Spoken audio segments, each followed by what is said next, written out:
So welcome to the Can You Tell Me channel. So basically it's a channel about, basically I want your opinions and thoughts on certain subjects, and at the minute the subject we're going to be talking about is Anthony Joshua and his previous fight against Franklin the weekend, and how you think he done and what you feel about him going forward.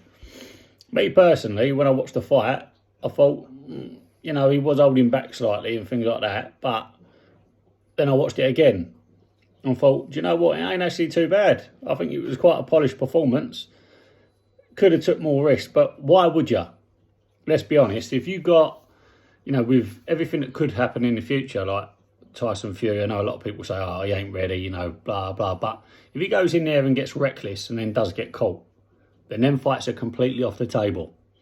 And let's be honest, win, lose or draw, whoever between all them fighters, we've all got our opinions.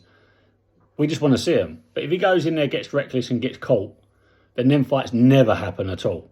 I know they sit there and a lot of people were saying, oh, it was dreadful, he's done, he's this, that and the other. But I see big improvements. And I think as the opposition, like if you was to get in there with a Fury or a Wilder, I think your fight's completely different. But even if he's cautious or a little bit cagey, I still think he does a job. I don't think it's as easy as some people might think. I know, I listen to TalkSport a lot, like Simon Jordan and things like that.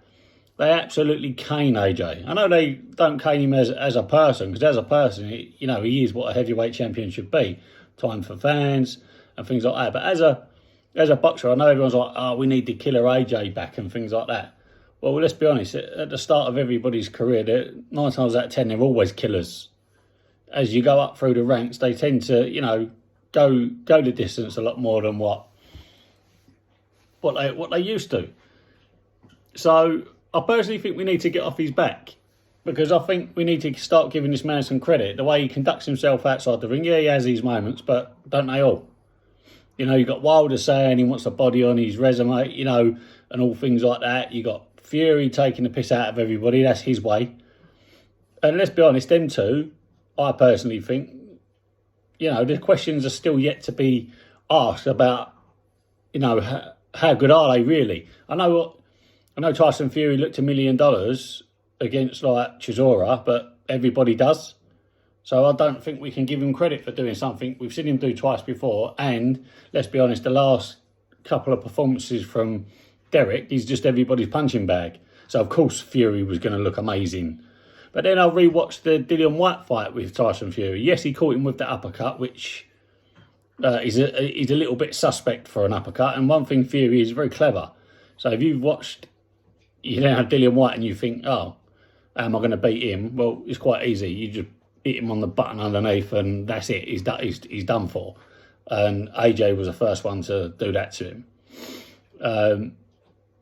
I personally think, there's questions to be asked from a lot of the fighters in the heavyweight division. And they ain't getting any younger, and we need to see these fights, because all we seem to do is talk about it. And I don't honestly see why AJ gets the hate that he gets. Like sport, boxing is a dangerous sport. We ain't getting in there doing what he's doing. He's the one risking his life. So regardless to however people feel about him, he's risking his life. They deserve their money. But at least he hasn't shied away from any fight. I personally think, and come back to this video if they ever do fight, but I personally think he gives Fury a good fight now. I personally edge AJ. I think he beats him. I've always thought that, and I haven't changed. Yes, maybe a little bit tentative and think, oh, if he gets caught or whatever, but if he goes in against the Wilders and Furies, he hasn't got to hold back. He hasn't got to play with caution, really, because no one's expecting him to win. So, personally, I think if he does get them fights, I think he knocks out Wilder. Don't get me wrong, if Wilder hits him, I think obviously it's good night. But once again, is it good night? Because he put Fury down, and Fury's been down by cruiserweights before in Cunningham, and he was a cruiserweight. Deontay Wilder's supposed to be the hardest hitting heavyweight that's ever lived. Well, I don't think so, because if he was, then I don't think Fury would have got off the canvas all them times. And I think we got to question who Wilder's beat. Lenny, calm down. Slow down, boy. Nutter. Yeah, I think we got to question Wilder's resume. Because apart from Fury, you take Fury out of his resume, who's he beat? Yes, he's knocked people spark out, but that's the calibre of opponent, like AJ was doing. You know, but AJ stepped his opponents up, as Wilder. No, I don't think so. Fury, yes, he went to Klitschko's backyard and done that. It was a bore fest of a fight, let's be honest. And not only that, Klitschko had things going on behind the scenes. So he wasn't coming into there like 100%, but he still fought. Yes, well done to Fury, but never give him the rematch. So that fast forward, he goes into, you know, he has his, 2 or 3 year layoff or whatever it was, put on loads of weight, and remarkable. We'll give him 100% respect to come back to what he is now is unbelievable. But me and my mate, we talk about Wilder, and we was like, anyone that puts him on the back foot, we'll deal with him.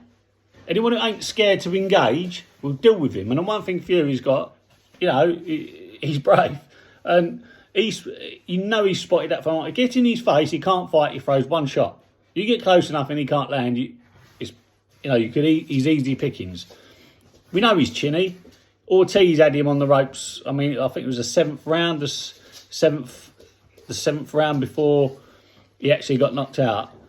I think he won nearly all them rounds and give Deontay Wilder the hardest round to date. And that was a 40-year-old Cuban who, let's be honest, ain't lit the world up. So if that's what you're saying is his next opponent down from Fury, there's a vast, difference in scale of quality of opponent. So I think we've got I know everyone slags AJ off, but let's start looking at it. He's willing to get in there, and even with everybody slagging him off, he's still giving me Fury, giving me the juggernaut, who everybody thinks, yes, love Joe Joyce, he's a tank, he's a wrecking ball, but he's slow.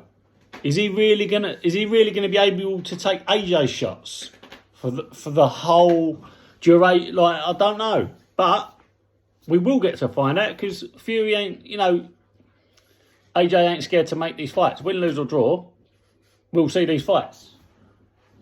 But, there's loads we can talk about, but I personally just think we need to lay off AJ, let him do his thing. I think that performance wasn't so bad. If you rewatch it, it weren't that bad. I know he started off a bit slow, but he got the 12 rounds under his belt, which people say he struggled with. He seemed to have got stronger throughout the fight, which is another good point. But yeah, I think it's interesting, and we'd rather AJ in the mix than out the mix, because it's not the biggest. It's not the we haven't got a big pot of heavyweights to It's hard to get them to fight each other as it is. So if he goes in there reckless, loses, then he's out the mix completely, and he's a laughing stock, which I don't think he is. I think he's got a lot to offer still, and I think the longer people leave it, the worse it'll be for him personally. So like and subscribe to this channel, and we can talk more boxing and other subjects.